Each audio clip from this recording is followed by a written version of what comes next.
पंचकुला में आज हरियाणा कांग्रेस का चिंतन शिविर है।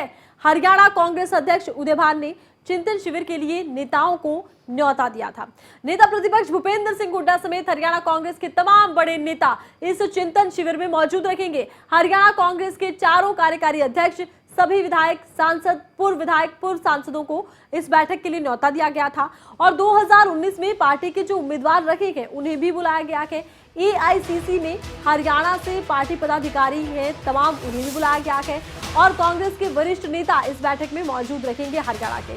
और इस बैठक में खास तौर से कई मुद्दों पर चर्चा होनी है। कौन से वो मुद्दे हैं जिनको लेकर की पूरी तरह से माना जाता है कि इस बैठक में विशेषकर चर्चा होगी, तो जन जागरण अभियानों पर इस शिविर में चर्चा है। भारत जोड़ो यात्रा, इसको लेकर खास तौर पर चर्चा है क्योंकि भारत जोड़ो यात्रा में तमाम जिलों से पद यात्रा होनी है। और चिंतन शिविर मोरनी रोड पर बने एक हाई प्रोफाइल होटल में हो रहा है। सुबह 10 बजे से इसकी शुरुआत है और शाम 5 बजे तक ये चलेगा। उसके बाद एक प्रेस कॉन्फ्रेंस कांग्रेस की तरफ से आयोजन की गई है। इस प्रेस कॉन्फ्रेंस में माना जाता है कि चिंतन शिविर के पहले दिन क्या कुछ रहा, इसको लेकर जानकारी दी जाएगी।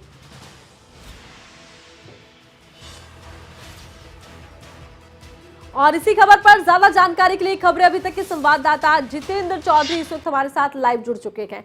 जितेंद्र, कांग्रेस का चिंतन शिविर है, कितना खास, कितना अहम ये चिंतन शिविर रहेगा?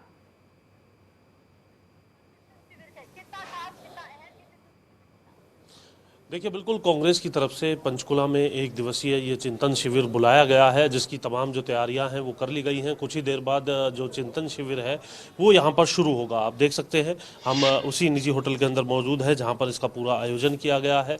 कुछ जो विधायक हैं, पूर्व विधायक हैं, पूर्व मंत्री हैं, वो यहाँ पर पहुँच चुके हैं। उनकी भी तस्वीरें हम अपने दर्शकों को दिखाएंगे और सीधे तौर से कई जो मुद्दे हैं जिसको लेकर के ये चिंतन शिविर बुलाया गया है, इसमें तमाम जो पार्टी के वरिष्ठ नेता हैं, चुनाव लड़ चुके नेता हैं, विधायक हैं, पूर्व विधायक हैं, पार्टी के एआईसीसी के भी जो सीडब्ल्यूसी के सदस्य जो नेता हैं, उन सभी को इसमें आमंत्रित किया गया है। और पूरे तौर पर कांग्रेस की तरफ से अब चिंतन करके आगामी जो कार्यक्रम है 20 अगस्त तक एक और जहां संगठन बनाने को लेकर के कांग्रेस जो है पूरी तैयारी में जुटी हुई है, किस तरीके से जिलों के अंदर मजबूती होनी चाहिए, इसको लेकर के कांग्रेस की पूरी तैयारी यहाँ पर चल रही है।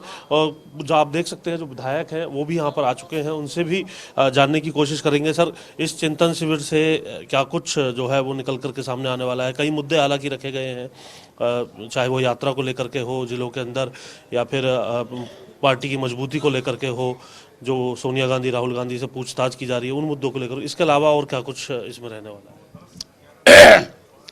देखिए, जैसा कि आपको जानकारी है कि आज चिंतन होने जा रहा शिविर लगने जा रहा है और सारे हमारे साथी जो कांग्रेस के वरिष्ठ नेता भी, एक्स एमएलए भी, एमएलए साहिबान भी, एमपी साहिबान भी, एक्स एमपी साहिबान भी और हमारे आदरणीय विपक्षी नेता श्री हुड्डा साहब भी और हरियाणा प्रदेश के अध्यक्ष श्री उदय भान जी भी और उनके और भी हाई कमांड के साथी यहाँ पहुँचने वाले हैं।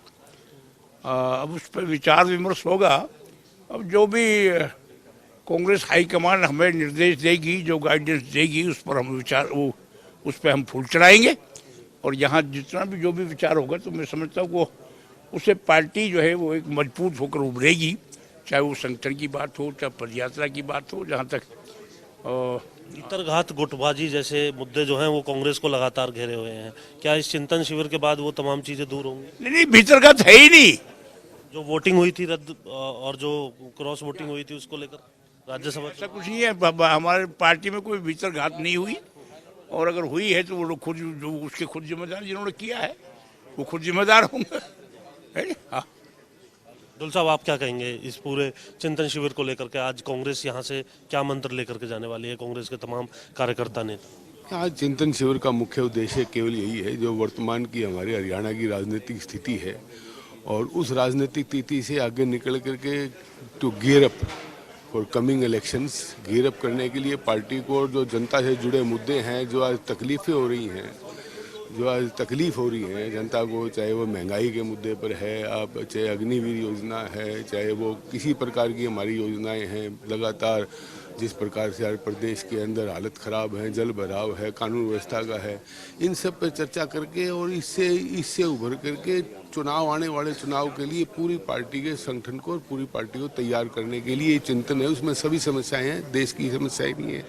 और हमारी प्राथमिकता हरियाणा की समस्याओं को लेकर रहेगी ताकि चौधरी भूपेंद्र सिंह हुड्डा के नेतृत्व में अगला जो चुनाव है 2024 में उसके लिए पार्टी पूरी तरह तैयार होकर के और इस भारतीय जनता पार्टी जो आज जन विरोधी कार्य कर रही है, जनता के जो हित के कार्य नहीं कर रही, उनके खिलाफ जो है जनमत बनाने का उद्देश्य है। जनमत बनाने का काम करेंगे। अशोक अरोड़ा जी भी हैं, पार्टी के वरिष्ठ नेता हैं, उनसे जानेंगे। सर, हमने जाना कार्यक्रम क्या है, कौन कौन आमंत्रित किया गया है और इसके साथ साथ तो सरकार के विरोध किस तरीके से लामबंदी की जानी है, लेकिन जो पार्टी में अगर हम देख रहे हैं प्रभारी स्तर के नेता जो हैं उनको आमंत्रित नहीं किया गया, कुलदीप बिश्नोई जो हैं वो यहाँ नहीं पहुँचने वाले हैं, किरण चौधरी के जो कार्यक्रम है वो तो शाम के अंदर लगे हुए हैं। तो ऐसी स्थिति में जब कांग्रेस को खुद को संगठित होने की ज़रूरत है तो वो पहले संगठित होना ज़रूरी है अगर किसी सरकार के विरोध में कोई मोर्चा खोलना है, तो कैसे हो पाएगा? देखिए, कांग्रेस पार्टी आज चिंतन शिविर करने जा रही है हरियाणा प्रदेश की, और हरियाणा प्रदेश के सभी एमएलए, एमपी, पूर्व एमएलए, पूर्व एमपी, सभी प्रवक्ता जो कैंडिडेट थे बुलाए गए हैं। अब प्रभारी को बुलाना ना बुलाना ये कोई हर प्रोग्राम में जरूरी नहीं होता, जैसे कि प्रधान जी ने बताया, और हर पार्टी का एक अपना प्लेटफॉर्म होता है। बहुत अच्छा आज जो प्रोग्राम हो रहा है बहुत अच्छा है। ऐसे प्रोग्राम ना केवल वरिष्ठ नेताओं के, मैं तो कहता हूँ कार्यकर्ताओं की भी एक प्रशिक्षण शिविर लगने चाहिए जो बूथ पे लड़ाई लड़ते हैं। और आज सबसे ज़्यादा जरूरी इसलिए है कि आज देश के लोकतंत्र को खतरा है।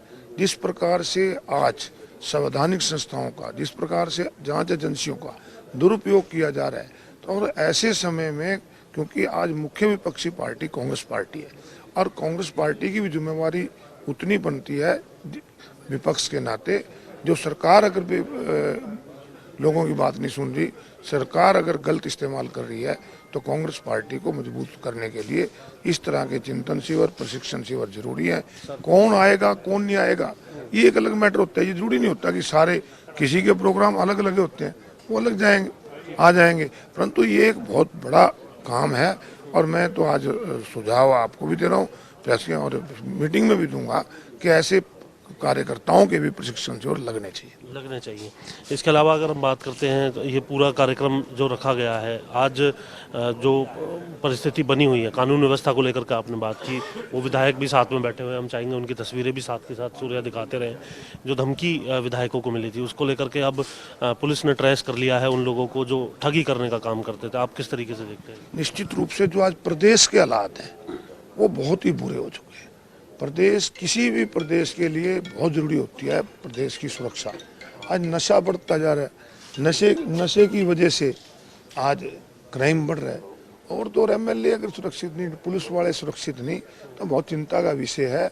इस पर भी चर्चा होगी और राजनीतिक प्रस्ताव भी बीच में आएंगे। आज महंगाई बढ़ रही है, महंगाई के राजनीतिक क्या क्या प्रस्ताव आने हैं? राजनीतिक प्रस्ताव आएंगे कि आगे कांग्रेस पार्टी क्या करने जा रही है, कांग्रेस पार्टी का अगला विजन क्या है।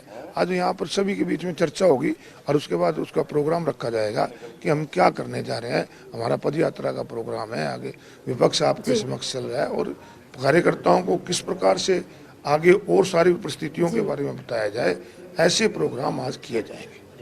ऐसे प्रोग्राम आज किए जाएंगे। वहीं दूसरी ओर जिस तरीके से कई प्रस्ताव भी राजनीतिक तौर पर यहाँ पर लाने की बात कही जा रही है, और दूसरी तरफ जो नेता नहीं आए उसको लेकर के जिस तरीके से प्रदेश अध्यक्ष उदय भान ने बयान दिया है, ठीक उसी बयान को दोहराते हुए यहाँ पर तमाम जो नेता हैं नजर आ रहे हैं कि सभी को बुलाया जाए, ये आवश्यक नहीं होता। लेकिन चिंतन शिविर के अंदर आज कई महत्वपूर्ण निर्णय जो है कांग्रेस को राजनीतिक तौर पर लेने हैं। आप बने रहिए, आपसे फिर भी इस बारे में हम जानकारी लेते रहेंगे। फिलहाल के लिए बहुत बहुत शुक्रिया, आप नजर बनाए रखिए।